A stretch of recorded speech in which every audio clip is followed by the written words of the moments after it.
दुनिया में एक ऐसा आइलैंड भी है जहां पर कोई भी अकेला नहीं रह सकता। एक बार की बात है जब एक लड़का और लड़की अकेले इस आइलैंड में फंस जाते हैं। लाख कोशिश करने के बाद भी कोई मदद नहीं मिलती। इसीलिए लड़का और लड़की दोनों ने मिलकर इस आइलैंड पर खूब मौज की। जहां मन चाहे वहां मौज मस्ती किया करते थे। लेकिन ये आइलैंड इतना खतरनाक दिन में नहीं था जितना रात को होता था। तो आइए जानते हैं कि उन दोनों के साथ क्या हुआ। एक लड़की जो कि समुद्र में बहकर एक आइलैंड के किनारे पर आ गई थी। इस लड़की का नाम जैन होता है और इसके साथ इसका फ्रेंड ब्रैंड भी है। यहाँ बहकर आ गया था। वो उसके पास जाकर उसे चेक करती है तो पता चलता है कि वो बुरी तरह से जख्मी था और कुछ ही देर में वो मर जाता है। यह देखकर वो काफी परेशान हो जाती है और बाद में उसकी बॉडी को वहीं पर छोड़कर वो उस आइलैंड को एक्सप्लोर करने लगती है। लेकिन इस आइलैंड पर कोई भी नहीं होता। यह पूरा आइलैंड सुनसान था, यानी ये लड़की यहाँ पर फंस चुकी थी।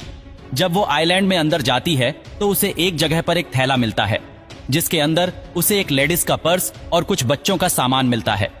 और बाद में वापस समंदर के किनारे आती है। उसे वहां पर गिरा हुआ एक बड़ा सा खोखला पेड़ दिखता है।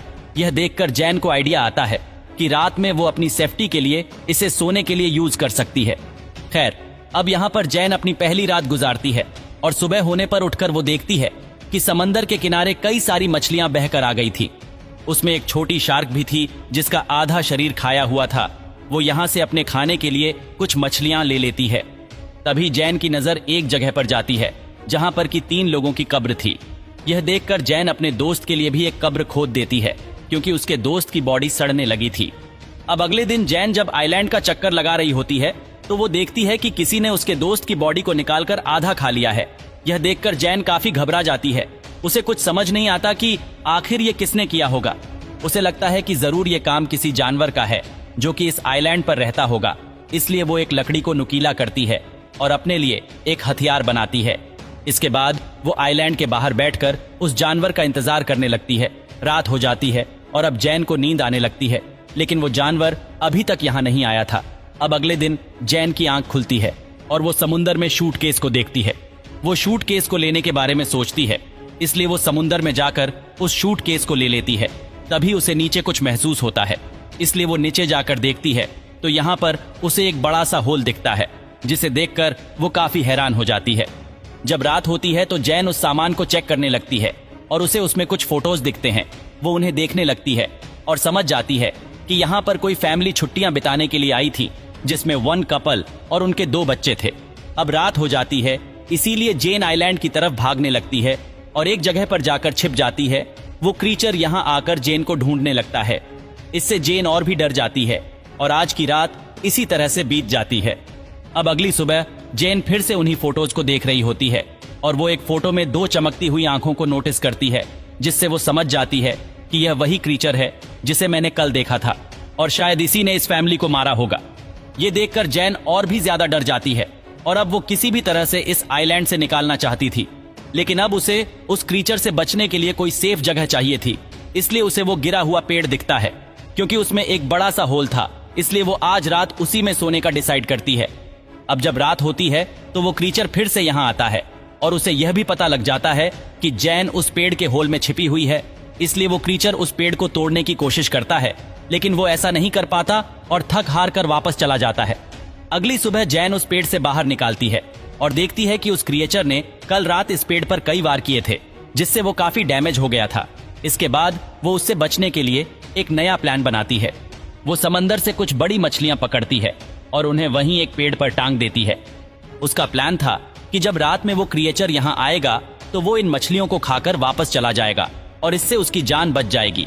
अब जैन अगली सुबह उठकर देखती है कि उसका ये प्लान काम कर गया। उस क्रीचर ने यहाँ आकर उन मछलियों को खा लिया था, जिससे जैन की जान बच गई थी। दूसरे दिन जैन को समुद्र में एक नाव दिखाई देती है और नाव के अंदर जो मौजूद थे वो लोग जैन के ही साथी दर थे, जो कि एक दूसरे से बिछड़ गए थे। अब ये लोग भी जैन के साथ इस आइलैंड पर आ जाते हैं और जैन उसे कुछ मछलियां खाने के लिए देती है।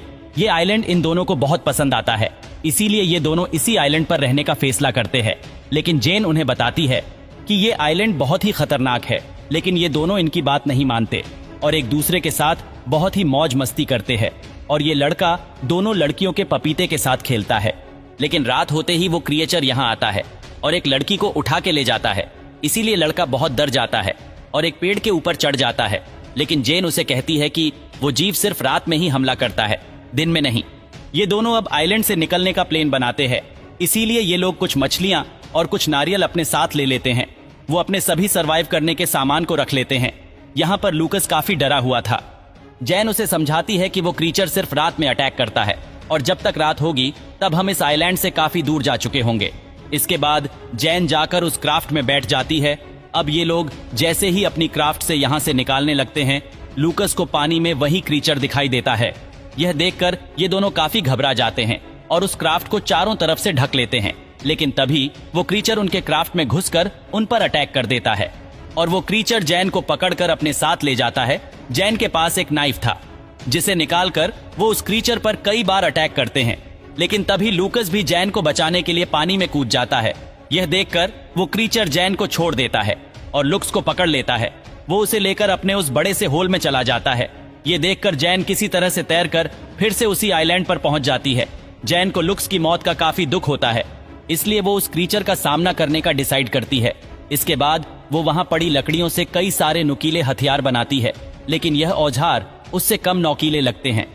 इसीलिए वो वहां की ग्रेव को खोलती है और उसमें से कंकाल को निकालकर उनसे काफी नोकीले हथियार बनाती है। वो उस क्रीचर को आग में जलाने का प्लान बनाती है, इसलिए वो वहां पड़ी सूखी झाड़ियों को इकट्ठा करती है और उनसे गहरा बनाती है। अब उसने अपने ट्रैप को तैयार कर लिया था। खैर, अब कुछ देर के बाद रात होती है और वो क्रीचर यहाँ आता है, वो भी उसी जगह पर जहाँ उसने ट्रैप लगाया था। तभी जैन यहाँ झाड़ियों में आग लगा देती है, जिससे वो क्रीचर आग में फंस जाता है और अब जैन अपने उन नुकीले हथियारों से उस क्रीचर पर अटैक करने लगती है, जिससे वो क्रीचर काफी घायल हो जाता है। लेकिन अब वो जैन को पकड़ लेता है, लेकिन जैन उस पर अटैक करके भागने लगती है। तभी वो क्रीचर उसके सामने आ जाता है, लेकिन अब वह काफी जख्मी हो गया होता है, इसीलिए वो गिर जाता है और जैन उसका गला काट देती है और वो जीव मर जाता है। लेकिन चारों तरफ आग लग जाती है और पूरा आइलैंड जलने लगता है और जैन भी यही चाहती थी कि उसे कोई इस आइलैंड से रेस्क्यू करे,